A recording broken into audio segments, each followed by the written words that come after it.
All right, let's go through some of these sample questions real quick. Somebody sent me a note that would be handy to see, so I'm happy to do that. Let's see. Where's my cursor? There it is. Oh, there it is. Okay. So some verifying identities and simplifying expressions here. So verify identities. We do want to start on the more complicated side. This one's a little bit interesting because it's, which side's really more complicated. I'm going to start on this side, partly just by habit, but also cosine squared immediately makes me think of Pythagorean identities.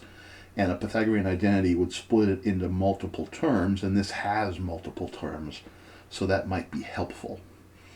Also, I know the Pythagorean identity for cosecant has a cotangent in it, so that might be helpful in some way. So looking it up real quick, you remember your Pythagorean identities, sine squared x plus cosine squared x equals 1 is your primary, and as long as you remember that one, you can always build the others. So, for example, if we divide everything by sine squared, divide by sine squared, and divide by the sine squared of x, we'll get the 1 plus cotangent squared x equals cosecant squared x. So if you can't remember the other ones, you'll of course have a list of them, but you can always build the others.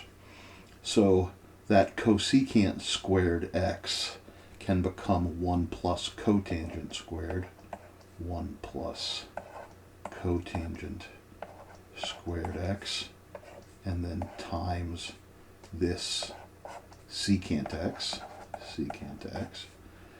and hopefully that's going to be helpful. It looks like it might be pretty helpful. We got that secant over here.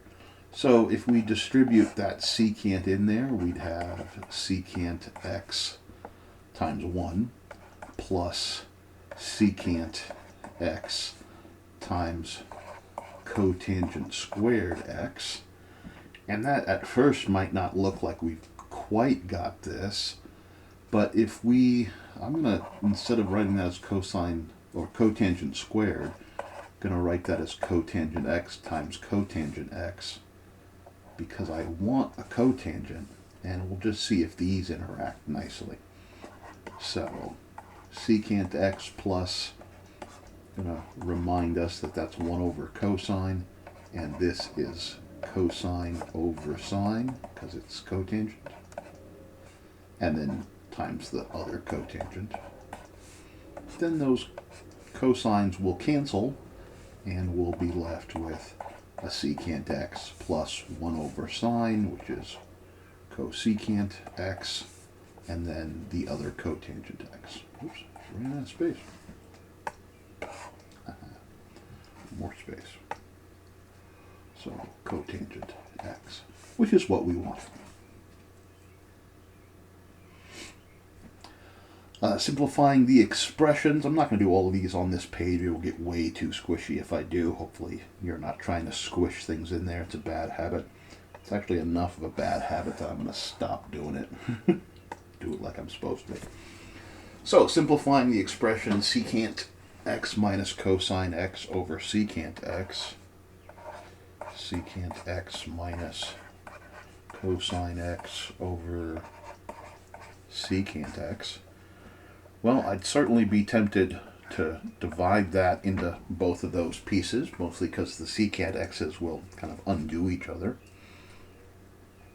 So we'd have, well, just to be formal here, we'd have secant x divided by secant x minus cosine x over secant x, so that's going to turn into a 1 minus.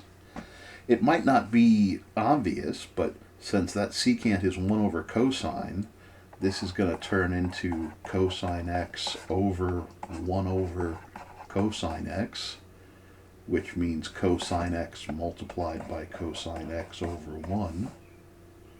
So this whole thing is going to turn into a cosine squared x, and 1 minus cosine x, cosine squared x, is sine squared x.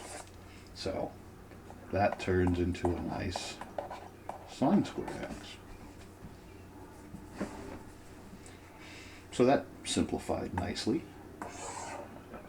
What's our next one? Cosine t tangent t sine t.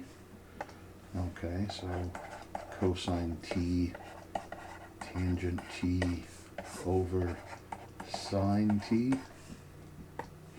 I gotta tell you, I really don't like tangents with t's. The parentheses help, but not too terribly much. So, cosine, oops. Yeah. So, cosine t, gonna think of that tangent as the sine of t over the cosine of t, because then that multiplication is going to do something.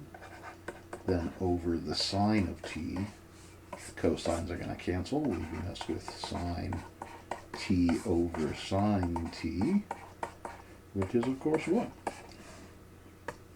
Oh, so that's nice. This is just 1. And wouldn't you rather deal with a 1 than deal with the cosine of t times tangent of t divided by the sine of t? I imagine working that through a whole problem. It would be ugly. So being able to replace it with just a 1, that's handy. Let's see, find the exact, or evaluate the expressions, find exact values. Of course, exact values mean don't use calculator approximations. So while you could ask a calculator what the cosine of pi over 12 is, it's not going to be terribly helpful because it wouldn't give you an exact value, it would give you a decimal approximation. So we really have 2 options. We can either use the cosine sum and difference formula to find an a and a b that add or subtract to make pi over 12, or we can use a half angle formula and find some angle whose half is pi over 12. And either one would work. I think either one would work. Let's do the add and subtract for this one. Let's say the cosine of, it'll be something pi over 12, either plus or minus, I don't know which yet, it's probably a minus, something else pi over 12, and we need these to equal 1 pi over 12, so if we use a 4 and a 3, those will reduce nicely. Now, a 5 and a 4 would also have gotten us 1 pi over 12, but 5 pi over 12 doesn't reduce. If you remember our section on using sum and difference formula, we need it to not only add to our argument, but we need each of these sub-pieces to reduce nicely. So the 4 pi over 12 would reduce to pi over 3, which is one of the angles we know about. And 3 pi over 12 would reduce to pi over 4, which is another one of the angles we know about. Then applying our difference formula for cosine, that's going to be the cosine of pi over 3 times the cosine of pi over 4 plus, again be careful of that with cosine, this is the plus or minus switches, the sine of pi over 3 times the sine of pi over 4. And you don't have to have that memorized, it'll be on your sheet, but it's good to know it's there and know how it works. Cosine of pi over 3 is 1/2, cosine of pi over 4 is the square root of 2 over 2, sine of pi over 3 is the square root of 3 over 2, and the sine of pi over 4 is the square root of 2 over 2, all from your unit circles. So the square root of 2 over 4 plus the square root of 6 over 4, or the square root of 2 plus the square root of 6 all over 4. Now, if you did the half angle formula instead, your answer will look different, but it'll be numerically equivalent. And you would use pi over 6, because pi over 6 over 2 would also get you pi over 12. And pi over 6 is an angle that we know about, so that would have worked as well.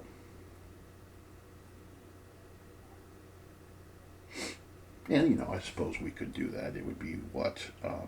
The square root of 1 minus the cosine of pi over 6 all over 2. It's all in the square root, as I recall. Right? Half-angle formula for cosine is a subtraction, isn't it?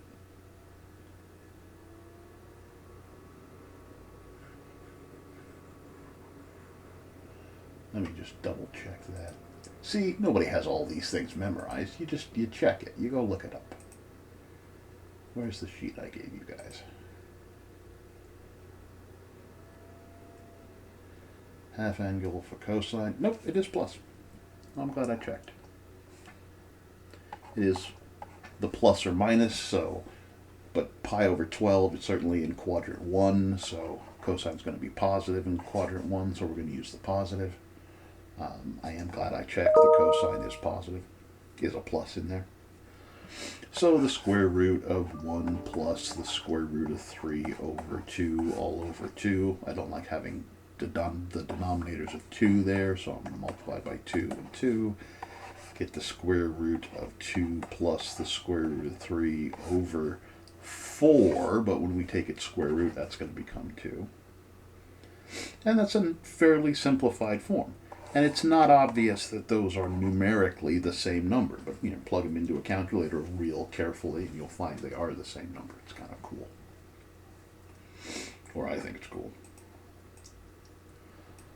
Okay, what about the 9 pi over 8? 9 pi over 8, we're going to do the same kind of approach. But I find pi over 8s, it's hard to break pi over 8s into two pieces that either add or subtract to make 8s. Because other than, you know, 2s and 4s, a lot of things don't want to divide into 8 and simplify. So I think it's going to be a better approach to use the half angle. So this is 9 pi over 4 over 2. And you might have to convince yourself that that's 9 pi over 8 with some of your fraction work. But, you know, 1, it is. And 2, the denominator being a larger number than we want, it's often hard to think of. Well, you think of, you know, the half angle formula, you'd be going towards 16s. But it's not half of this angle. It's half of the angle we decide to use. So you've got to be kind of thinking of it backwards. But that's going to be plus or minus the square root of the 1 minus, it is minus for sine, the cosine of the 9 pi over 4, the angle we chose to use because we know what its cosine value is, divided by 2. Now, to know if it's going to be positive or negative, we have to figure out what quadrant 9 pi over 8 is. And 9 pi over 8, well, remember a half rotation is pi, so that would be 8 pi over 8. So 9 pi over 8 has to be a little bit more than that. So this problem is happening in quadrant 3, which means we're going to be negative. Sine's negative in quadrant 3. Careful about that. So negative the square root of 1 minus. Now 9 pi over 4. 9 pi over 4, it's a cosine of 9 pi over 4. Well, 8 pi over 4 is 2 pi, so 9 pi over 4 is going to be coterminal up there to pi over 4. So that's going to be a nice positive square root of 2 over 2 over 2. And then again, I don't want a denominator there. That denominator happens to again be a 2. It often, but not always is. Be careful about that. So multiply top and bottom by 2. So 2 minus the square root of 2. The 2's cancel there. Over 4. So negative the square root of 2 minus the square root of 2 over 2. Just be careful. That 2 came out of the radical. A lot of 2's in that answer. So it's a fun looking answer, but it's as simplified as it's going to get. The key there is recognizing that we really do need to use the half angle formula here. Because again, the sums and differences, you're just not going to find something that reduces nicely with that 8 down there.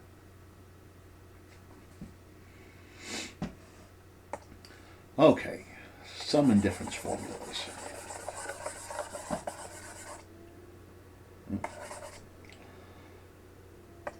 So what are we told here? We've got two situations are described here. We have the sine of theta being 3/5 in quadrant 1. So we're in quadrant 1 because theta's between 0 and 2 pi. So somewhere in quadrant 1 we have an angle such that the opposite is 3 to a hypotenuse of 5, or the y is 3 to a radial value of 5, however you want to think about it. And then we also have an angle phi that's in quadrant 4, so down here in quadrant 4, such that we've got a, well, shouldn't be that long, that doesn't matter how long it is, such that an opposite value or a y value of -5 to a x value of 12. So not to scale, but that's okay. And then we're asked about what's the cosine, tangent, and sine of, here their sum, here their difference, and here twice theta. Okay, so the first thing we're going to want to do is kind of complete this diagram. It really is handy to draw those diagrams. Anytime you start being told, hey, I'm in this quadrant especially, that's a big hint that you might want to draw the diagram. Anytime you can find an excuse to draw a diagram, draw a diagram.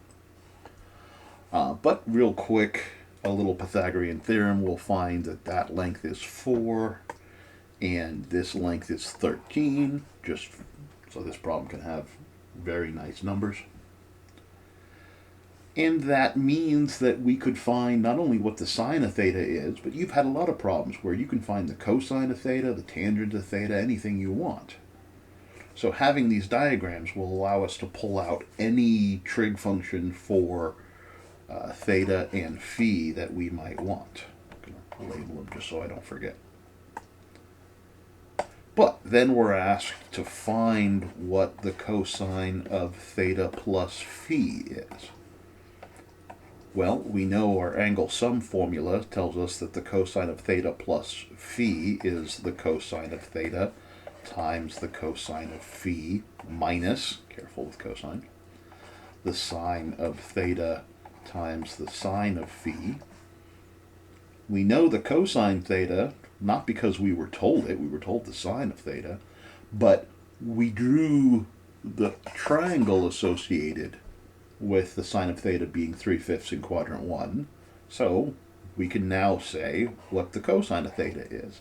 It's the 4/5. Cosine of phi, we weren't told that, but we have a diagram for it. Cosine is x over r, so 12/13. Minus sine of theta, well, it's the 3/5 that we were told, but it's also the same 3/5 from our diagram. And the sine of phi is -5/12 from our diagram. See how helpful that diagram is? Make a diagram anytime you can.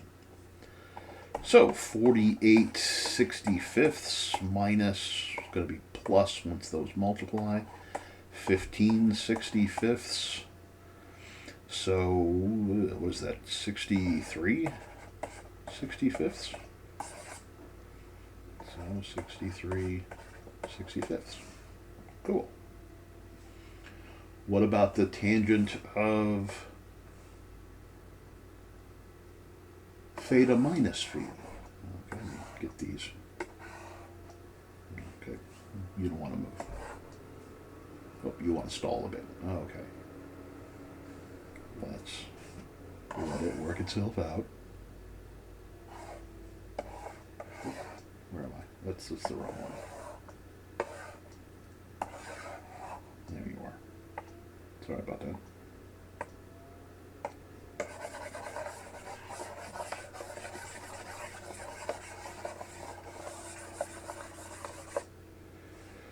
So, I destroyed my diagram. So we had theta up here with a 3, 4, 5 right triangle. And we had phi down here with the negative 5, 12, 13 triangle. Okay. Sorry, that got messy. So we're wanting to find the tangent of theta minus phi. So we look up our sum and difference formulas for tangent. They're a little bit more complicated, but not too bad. We get the tangent of theta minus the tangent of phi, the sign matches on top, over 1 plus the tangent of theta times the tangent of phi. It's always fun. The sign's the same on top, switches on the bottom. So, tangent of theta. What's the tangent of theta? Well, we go up to theta. It's 3/4. Cool. Minus tangent of phi. Well, we were even told the tangent of phi is negative 5/12. But also, from our diagram, it's got to be negative 5/12. Over 1 plus tangent of theta is still 3/4. And tangent of phi, negative 5/12. Now, having all these fractions in our fractions is a little bit daunting, but it's not bad. But I don't want to deal with it. This denominator is going to turn into a big 48 down there, and that's going to be irritating, so I'm going to just brute force destroy all of those denominators. I'm going to multiply top and bottom there by 48. 48 divided by 4 is 12, times 3 is 36, plus 12 divided by 48 is 4, times 5 is 20, over 48 times 1 is 48. 48, the 4 and the 12 multiply to 48 and cancel that 48. So minus 15, and that's so much nicer. It was a lot to, hit at all at once, and if you want to do some other simplifying in there first, go for it, however you want to go about that. But just clearing those fractions out all at once is certainly nice. So 56 over, what is that, 33? Really? Oh, funny looking answer. All right, so 56 33rds. Unless I did something really weird in there.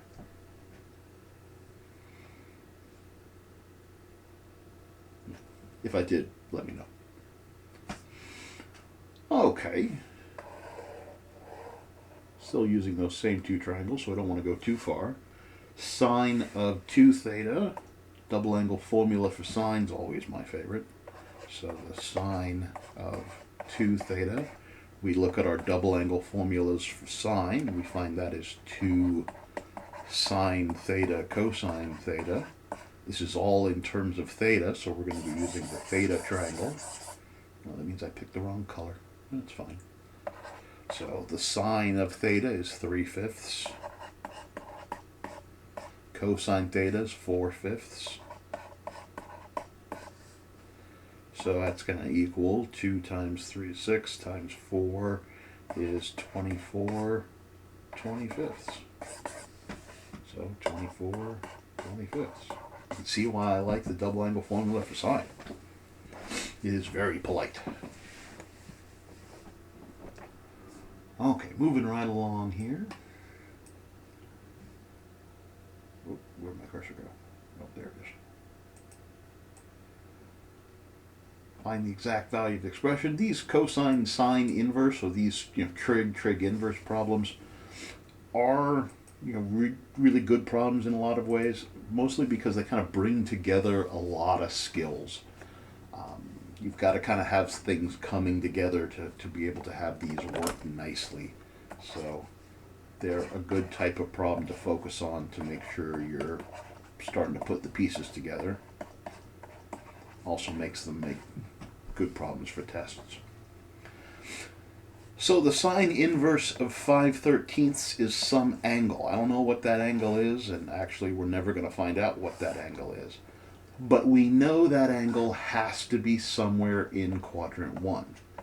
We know it's in quadrant 1 because we know the sine inverse is only defined in 1 and the negative version of 4,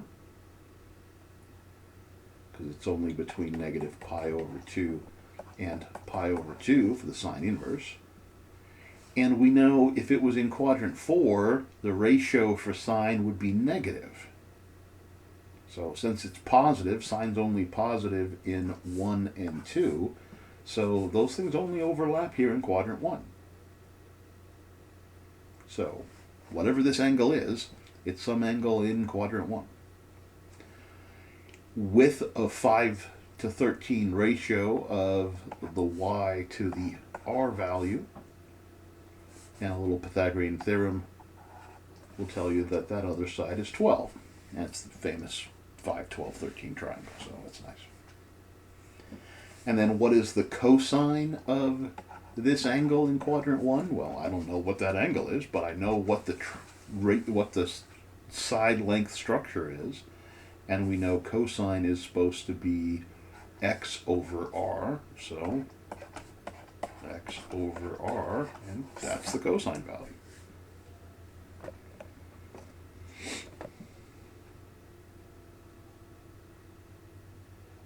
And that makes it look like it's not that complicated of a question, but there's a lot of pieces in there that we have to put together to make that work. We have to recognize our restrictions and know what quadrant this puts us in. We have to recognize that the 5/13 are giving us particular side ratios, and that Pythagorean theorem will give us the other side. A lot goes into being able to do that problem. So it is something that can take some fighting with, but they're good problems to fight with because they go far into making us more comfortable with everything.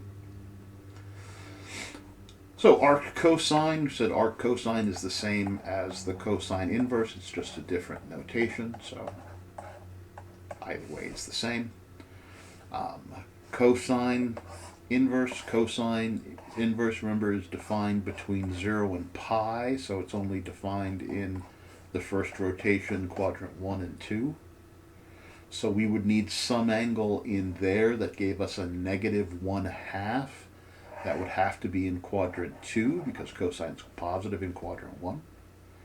So if you look at your unit circle and try to find something that has a negative 1/2 for its x value, you'll find that's at pi over 3. So this is pi over 3. And that's it. Sine inverse of 1, where is sine equal to 1? Sine inverse, so it has to be between negative pi over 2 and pi over 2. So it's somewhere in this range, including those axes, such that the y value is 1, since the sine value is 1, so it's got to be that straight up there. So it's got to be happening at pi over 2. Square root of 3 for tangent. Tangent's always a little bit harder, mostly because we have to recognize that this square root of 3 is really coming from a square root of 3 over 2 over 1/2. Remember, when you've done tangent problems, you've often had to simplify that. So that can be a little tough. And we don't necessarily have to, kind of automatically know that. But when we're looking at our possible angles in quadrant 1, it's got to be quadrant 1 because it's positive and tangent's only 1 and 4.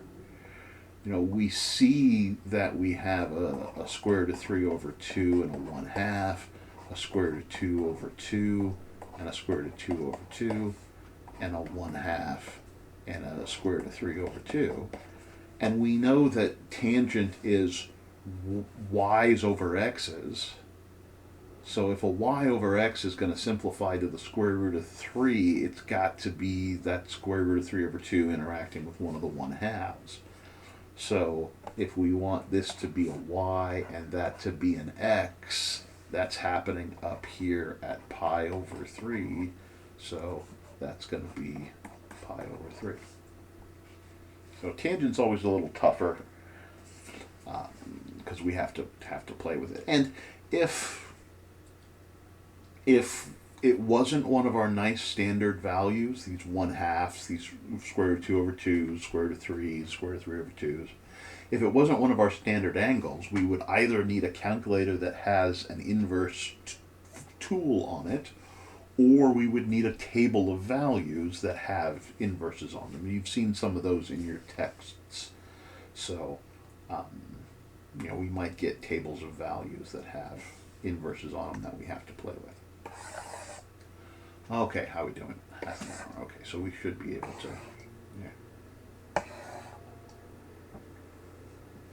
should be able to make some of this work.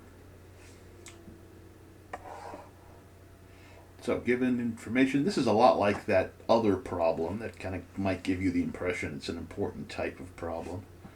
And it is. It's a kind of problem that's going to come up fairly often.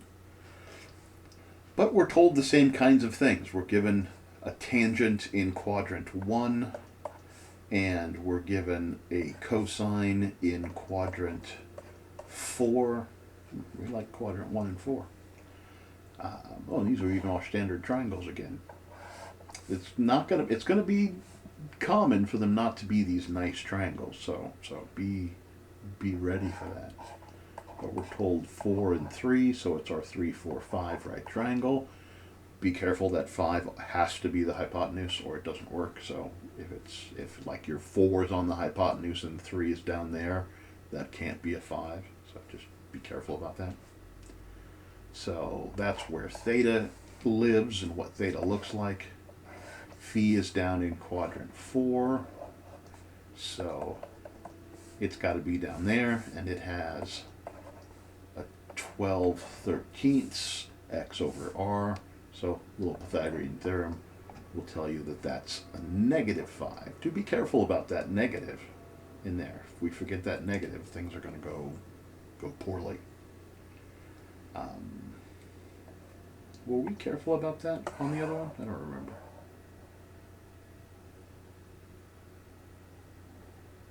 Yeah, we were careful about that on the other one. Okay, so sine of 2 theta. Again, double angle formula is really nice because it's comparatively small. And both arguments are theta because theta is the only angle we're talking about. So the sine of theta is 4/5. The cosine of that angle theta is 3/5. So we get 24/25. It's very much like the other problem we did.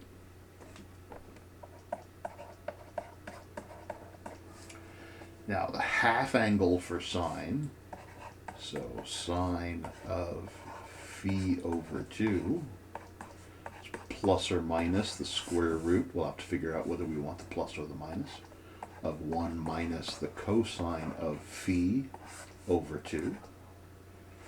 Now remember, phi is between 3 pi over 2 and 2 pi, so phi is nicely in quadrant 4.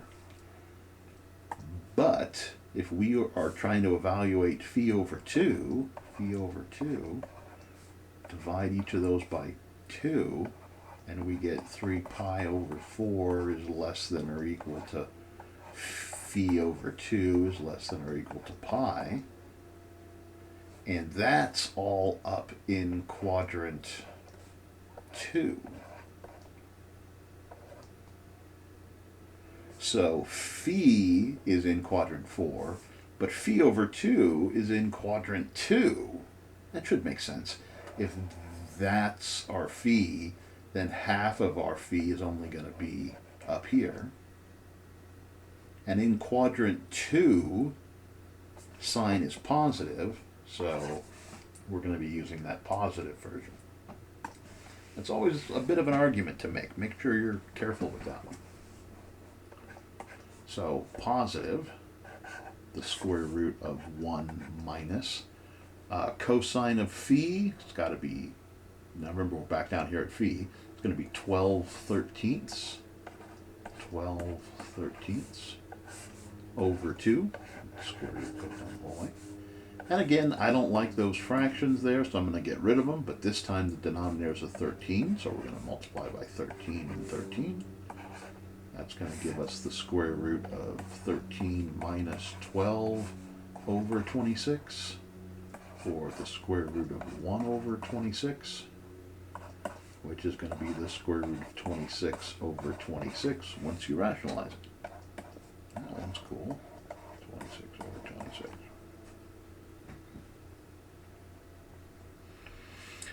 And then the tangent of their difference, we go back to the sum and difference formula for tangent, so that's going to be the tangent of theta minus the tangent of phi over 1 plus tan theta tan phi.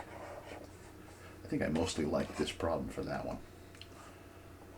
So tan theta, tangent of theta is 4/3 minus tangent of phi is negative 5/12 over 1 plus, very similar to the other one, 4/3 and negative 5/12. We'll do this one a little more out. So if we wanted to get common denominators there, it would be 16/12, multiply top and bottom by 4 to get common denominators, plus 5/12 over 1 plus, or minus, once that goes through, minus 20/36. Ugh. But that's going to reduce.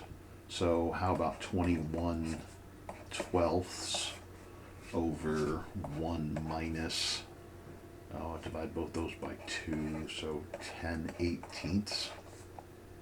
Look.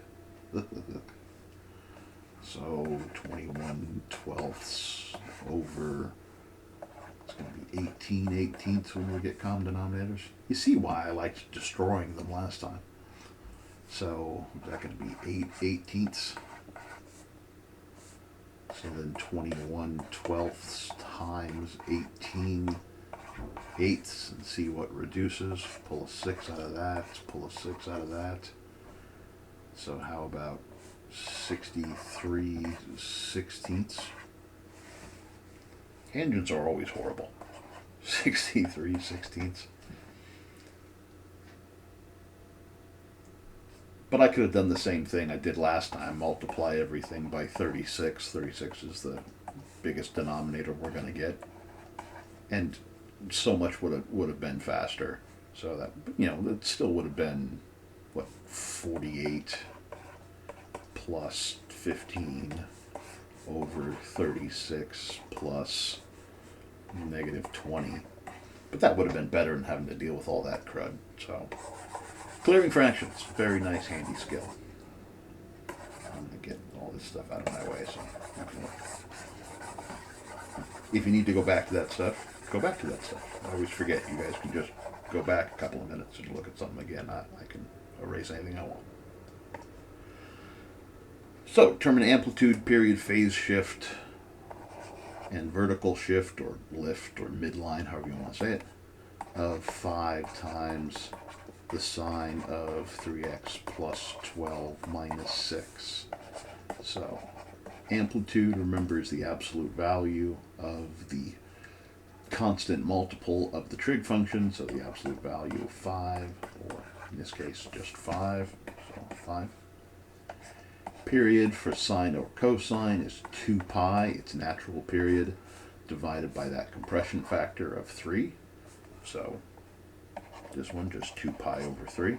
If it was a tangent, we would take its natural period of pi divided by the compression factor. Phase shift's always the one that's a little bit strange. Hopefully we'll talk about a nice phase shift problem down here. But remember, phase shift is just that C over B, so it's this constant that is then compressed. We do have to be careful that it's backwards, so it's going to be negative 12 over 3, or negative 4. So phase shift is the hard part. We have to remember to 1, switch the sign, and 2, perform the compression. So that's always a little bit tough. But vertical shift is nice. Vertical shift is just negative 6. Or if you're asked for the midline is just y equals negative 6.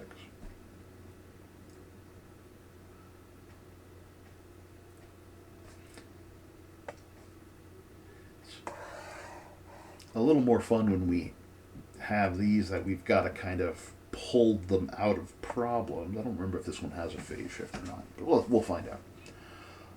The Bay of Fundy in Nova Scotia is known for having the highest tide change in the world.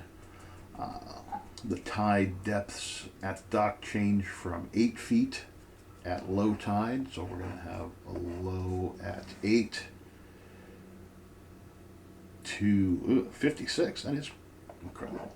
56 feet at high tide over a 12-hour period. So we're even told period wants to be 12 hours. So if we're going from 8 to 56, we do have to figure out where our midline is. Probably the easiest way to do that is just to find an average. So 56 plus 8 divided by 2 is going to be, 64 divided by 2, which is 32. So 32. So that's our midline. So vertical shift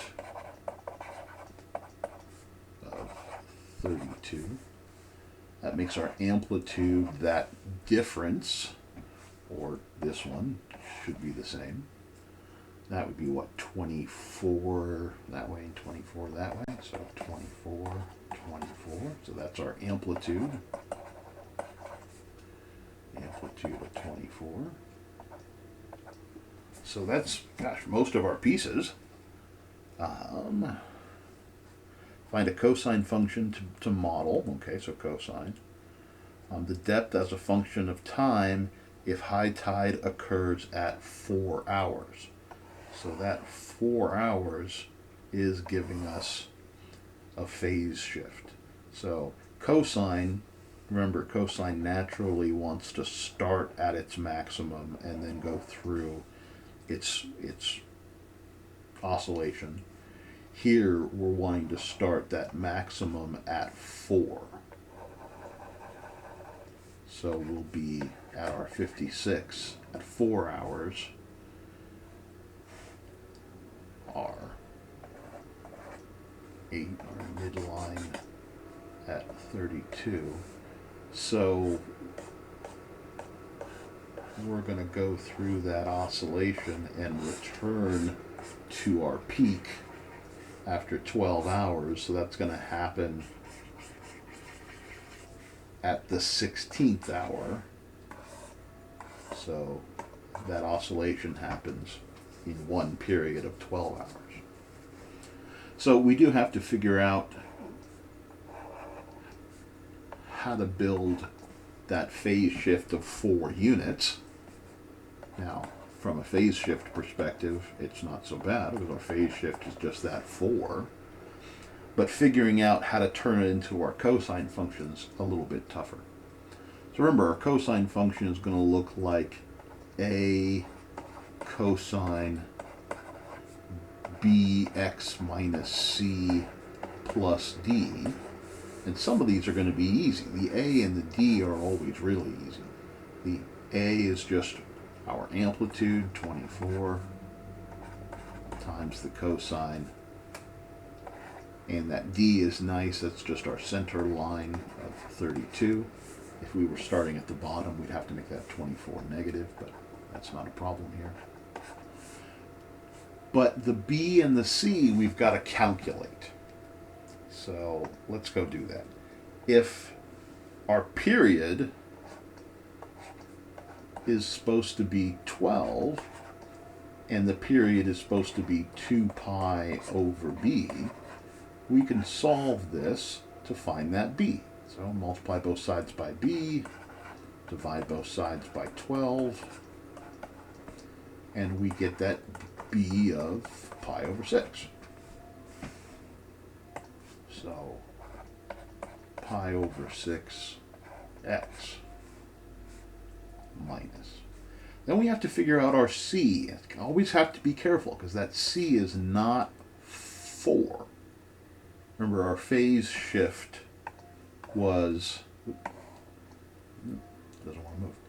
Our phase shift was c over b. So if we want to calculate that, we've got to remember that that phase shift is equal to c over b. Our phase shift was supposed to be 4 units. So our c over b has to equal 4, and our b is pi over 6. We just found that. You always have to find the b first. So multiply both sides by pi over 6, and you'll get 4 pi over 6 equals c, or 2 pi over 3 equals c. And you'll have your c. 2 pi over 3. What really helps if you're used to writing out these relationships. And then you can just plug what you know into those relationships and solve for what you need. You know, phase shift doesn't have to be that bad. But it can throw people off. And there are other ways to do it. If you found one of those other ways and you like it, use those other ways. It's totally fine.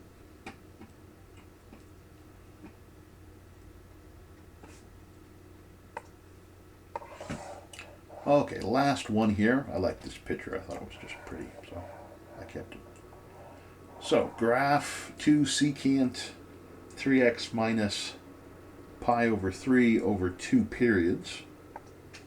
So, I'm going to give us a lot of space here and try to have us end up with a nice graph here.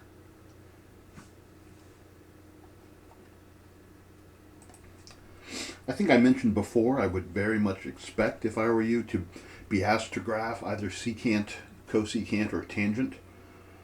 Secant and cosecant, because you have to be able to graph sine and cosine to be able to graph cosecant and secant, because you start by graphing sine and cosine. Tangent is also common, because tangent's a common thing to have to graph, so I'd be prepared for that. Cotangents don't really come up that often. I mean, you should technically know how to, but I wouldn't, stress too much about cotangent. But certainly be prepared for secant, cosecant, and tangent. So what do we know here? We know there's no lift after that, so our center line is going to be just at y equals 0, so that's nice. We have an amplitude of 2 here, so we're going to go up to positive 2 and down to negative 2.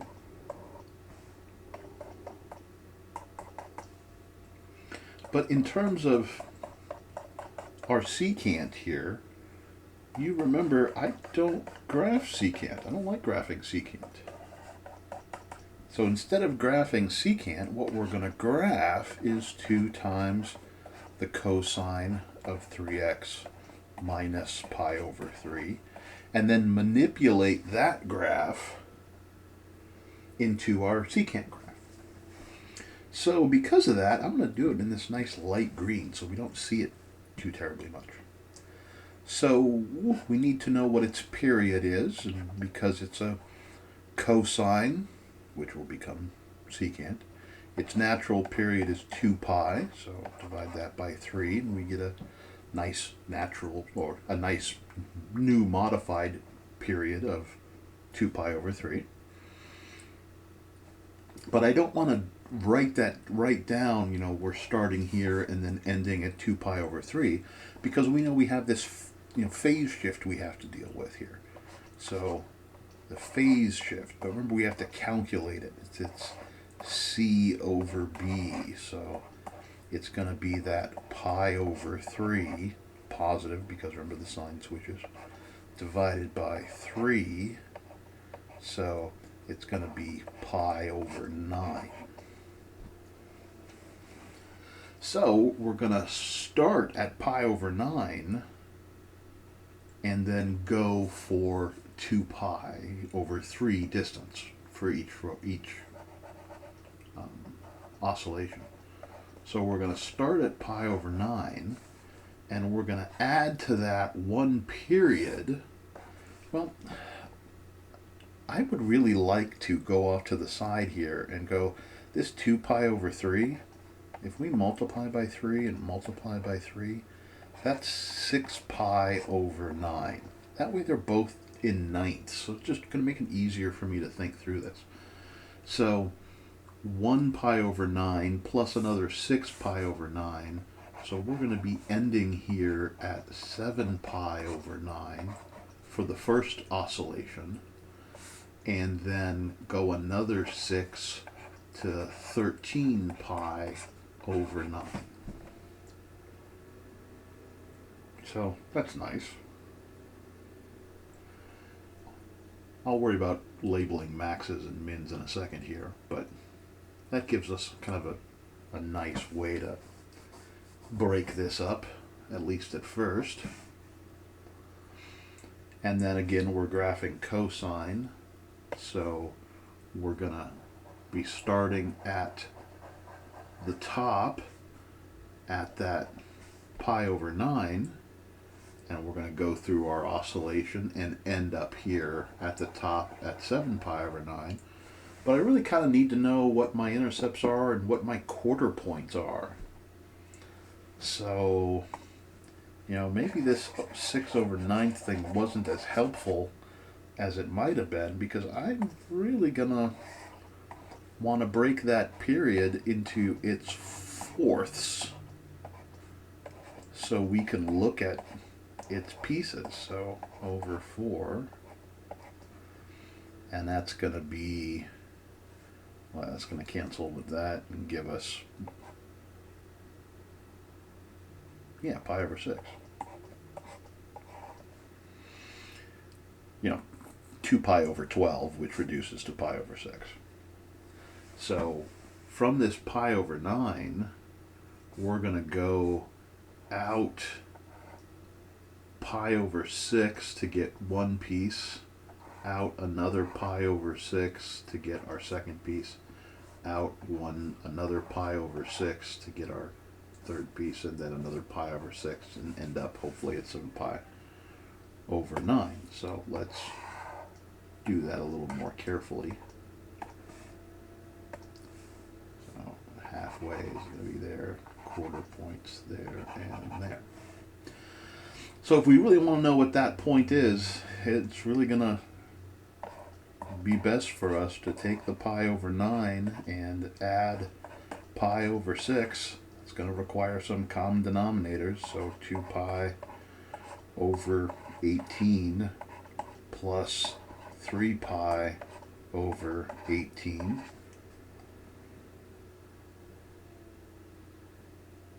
So that's going to be 5 pi over 18. So this first quarter point, 5 pi over 18.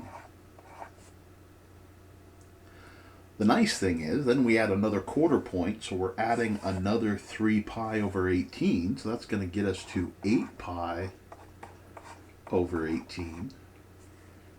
Then add another quarter point, so another 3 is going to get us to 11 pi over 18.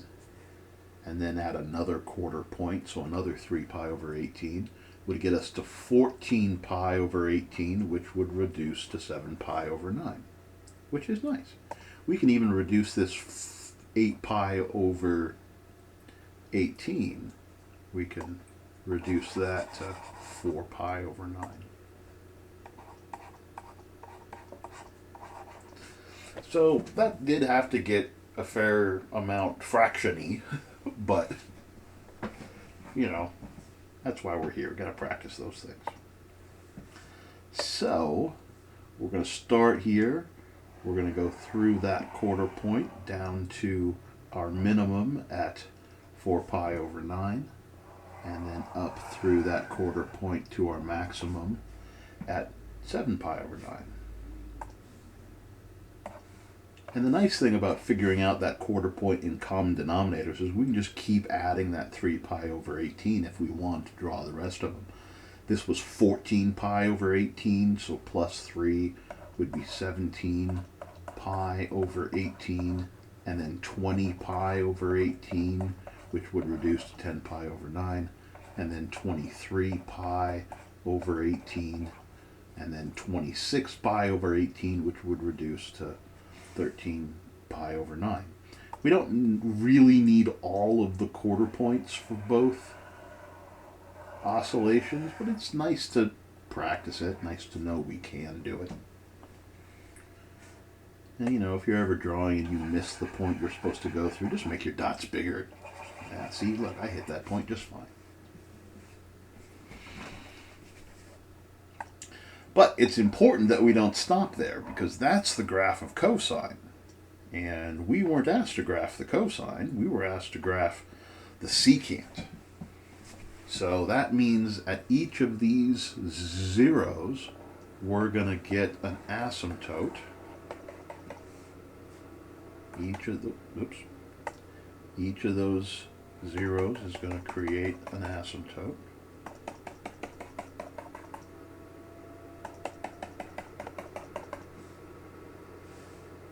And then our actual graph, which I'm going to make nice and big here in purple. Our actual graph is going to go from those maxes and mins asymptotic to those nice asymptotes.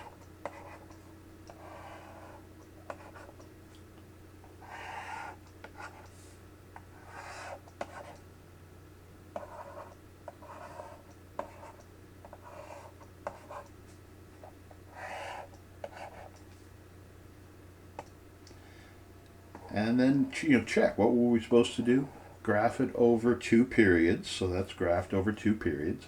Label at least one relative max and min. So we have a lot of labeling there. But just to be explicit here, this is a min. It's a relative min because it's the bottom of a curve. That's a relative min. That's a relative min. So we could label any of those. Why not label this first one here? It's at pi over 9, 2. So we want to nicely label one of the maxes, or sorry, one of the minimums. There's a relative maximum down here. It's the maximum of this little relative area. So, but we know what that x value is. That x value is the 4 pi over 9. That's why we figured out those quarter points. And the y value is negative 2. So we didn't, that's what I said, we didn't really need all of the others. We just need enough of them so we can figure out where those points are and where our asymptotes are, because we were asked to label our asymptotes So, really, the fact that we have the points they're going through, I think, is probably sufficient. If you wanted to be more formal, we have an asymptote at x equals 5 pi over 18, an asymptote at x equals, that was what, 11 pi over 18, at x equals 17 pi over 18, and one at x equals 23 pi over 18. But, if I saw these asymptotes going through nice labeled x values, I would be perfectly happy. All right, that took about, an hour? Ooh, an hour and 40 seconds. That's nice.